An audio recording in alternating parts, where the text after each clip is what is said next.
തമിഴ്നാട്ടിലെ വൈഗൈ നദിക്കരയിൽ സ്ഥിതി ചെയ്യുന്ന ഇന്ത്യയിലെ ഏറ്റവും പ്രശസ്തവും ചരിത്ര പ്രാധാന്യമുള്ളതുമായ ആരാധനാലയങ്ങളിൽ ഒന്നാണ് മധുര മീനാക്ഷി അമ്മൻ ക്ഷേത്രം. പാർവതീദേവിയുടെ അവതാരമായ മീനാക്ഷി അമ്മനും ശിവന്റെ അവതാരമായ സുന്ദരേശ്വരനുമാണ് ഇവിടുത്തെ പ്രധാന പ്രതിഷ്ഠകൾ.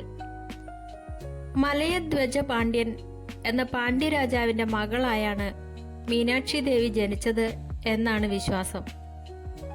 3 സ്തനങ്ങളുമായി ജനിച്ച ദേവി തന്റെ യഥാർത്ഥ വരനെ കാണുമ്പോൾ 3ാമത്തെ സ്തനം അപ്രത്യക്ഷമാകുമെന്ന ഒരു അശരീരി ഉണ്ടായിരുന്നു.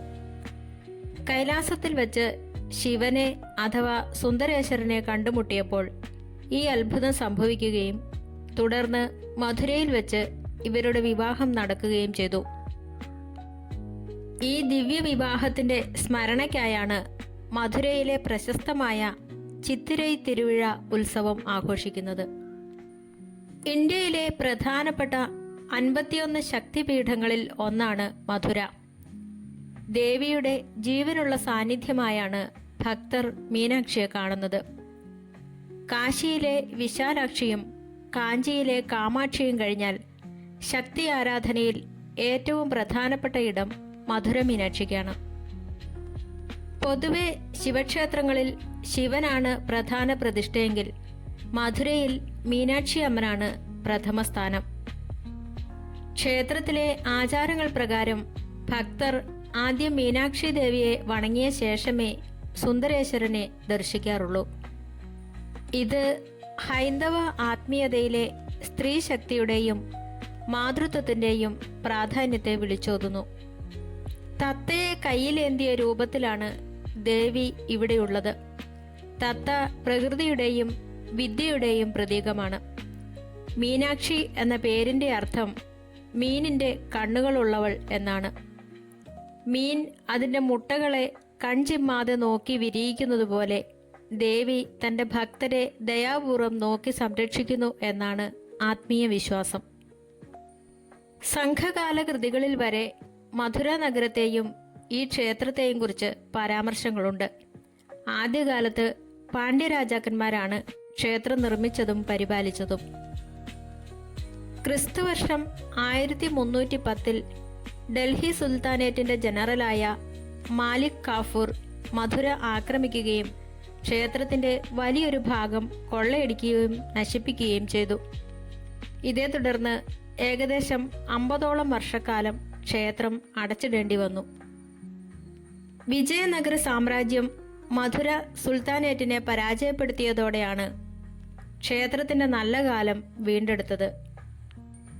കുമാര കമ്പണ്ണ എന്ന വിജയനഗര രാജകുമാരൻ ക്ഷേത്രം വീണ്ടും തുറക്കുകയും പൂജകൾ പുനരാരംഭിക്കുകയും ചെയ്തു.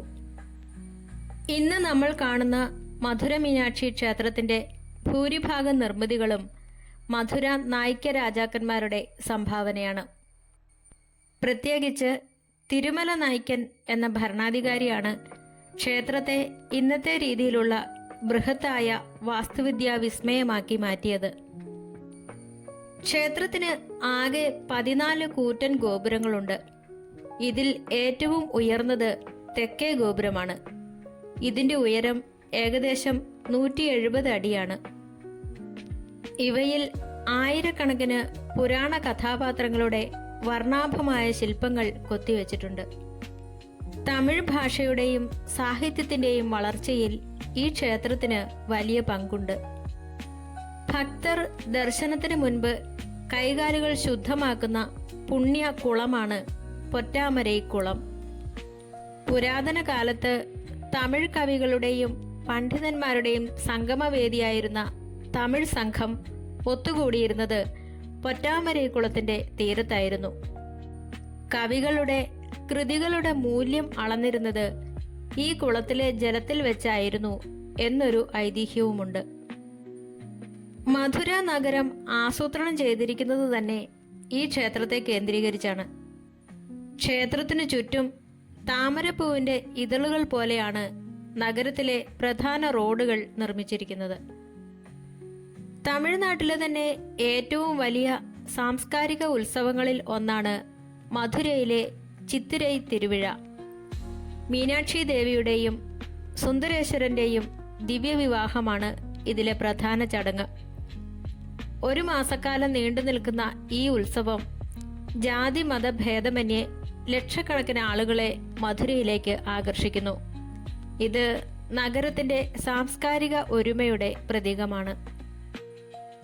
ക്ഷേത്രത്തിലെ ഏറ്റവും വലിയ ആകർഷണങ്ങളിൽ ഒന്നാണ് 1000-കാൽ മണ്ഡപം. ദ്രാവിഡ വാസ്തുവിദ്യയുടെ ഉത്തമ ഉദാഹരണമായ ഈ മണ്ഡപത്തിൽ യഥാർത്ഥത്തിൽ 985 തൂണുകളാണുള്ളത്. ഓരോ തൂണിലും അതിശയകരമായ ശില്പവേലകൾ കാണാം. 16-ാം നൂറ്റാണ്ടിൽ മധുര നായിക്ക രാജവംശത്തിലെ പ്രശസ്ത മന്ത്രിയും മികച്ച എഞ്ചിനീയറുമായിരുന്ന അരിയനാഥ മുതലിയാർ ആണ് ഇത് നിർമ്മിച്ചത്. പേര് 1000-കാൽ മണ്ഡപം എന്നാണെങ്കിലും യഥാർത്ഥത്തിൽ ഇതിൽ 985 തൂണുകളാണുള്ളത്. ബാക്കി 15 തൂണുകൾ വരേണ്ട സ്ഥാനത്താണ് 2 പ്രധാന പ്രതിഷ്ഠകളുടെ ശ്രീകോവിലുകൾ നിർമ്മിച്ചിരിക്കുന്നത്.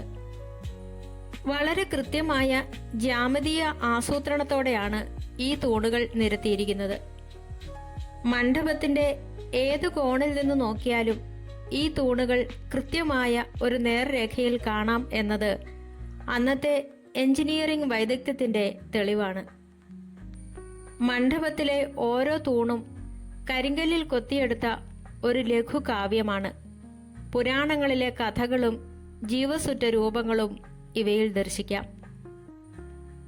മണ്ഡപത്തിന്റെ പ്രവേശന കവാടത്തിലുള്ള തൂണുകളിൽ സിംഹത്തിന്റെ ശരീരവും ആനയുടെ തുമ്പിക്കൈയുമുള്ള യാളി എന്ന പുരാണ ജീവിയുടെ കൂറ്റൻ ശില്പങ്ങൾ കാണാം. ഇവ മണ്ഡപത്തിന് ഒരു ഗാംഭീര്യം നൽകുന്നു. ശിവന്റെ വിവിധ ഭാവങ്ങളായ നടരാജൻ, അർദ്ധനാരീശ്വരൻ, ഭിക്ഷാടനമൂർത്തി എന്നിവയും കാളിദേവി, മുരുകൻ, ഗണപതി തുടങ്ങിയ ദേവതകളുടെ ശില്പങ്ങളും വളരെ സൂക്ഷ്മമായ വിശദാംശങ്ങളോടെ കൊത്തിവെച്ചിട്ടുണ്ട്. ഈ മണ്ഡപം നിർമ്മിച്ച അരിയനാഥ മുതലിയാരുടെ കുതിരപ്പുറത്തിരിക്കുന്ന പ്രതിമയും നായിക്ക രാജവംശത്തിലെ മറ്റു പ്രമുഖരുടെ ശില്പങ്ങളും ഇവിടെ കാണാം. ദേവതകൾക്ക് പുറമെ നാടോടി നർത്തകർ, വേട്ടക്കാർ, സംഗീതജ്ഞർ എന്നിവരുടെ രൂപങ്ങളും തൂണുകളിൽ സ്ഥാനം പിടിച്ചിട്ടുണ്ട്. ഈ മണ്ഡപത്തിന്റെ തൊട്ടടുത്തായി സ്ഥിതി ചെയ്യുന്ന സംഗീത തൂണുകൾ മറ്റൊരു വലിയ അത്ഭുതമാണ്. ഒരൊറ്റ കരിങ്കല്ലിൽ നിന്ന് കൊത്തിയെടുത്ത ചെറിയ 5 തൂണുകൾ ചേർന്നതാണ് ഇവ. ഈ തൂണുകളിൽ മൃദുവായി തട്ടുമ്പോൾ സപ്തസ്വരങ്ങൾ പുറപ്പെടുവിക്കുന്നു. ലോഹങ്ങളോ മറ്റു പൊള്ളയായ വസ്തുക്കളോ ഉപയോഗിക്കാതെ കല്ലിന്റെ സാന്ദ്രത മാത്രം ക്രമീകരിച്ചാണ് ഈ നാദം സാധ്യമാക്കിയിരിക്കുന്നത്. മണ്ഡപത്തിന്റെ മേൽക്കൂരയും മനോഹരമായി അലങ്കരിച്ചിരിക്കുന്നു. പ്രവേശന കവാടത്തിന് മുകളിലായി തമിഴ് വർഷങ്ങളെ സൂചിപ്പിക്കുന്ന വലിയൊരു രാശിചക്രവും പരമ്പരാഗതമായ ചുവർ ചിത്രങ്ങളും കാണാം.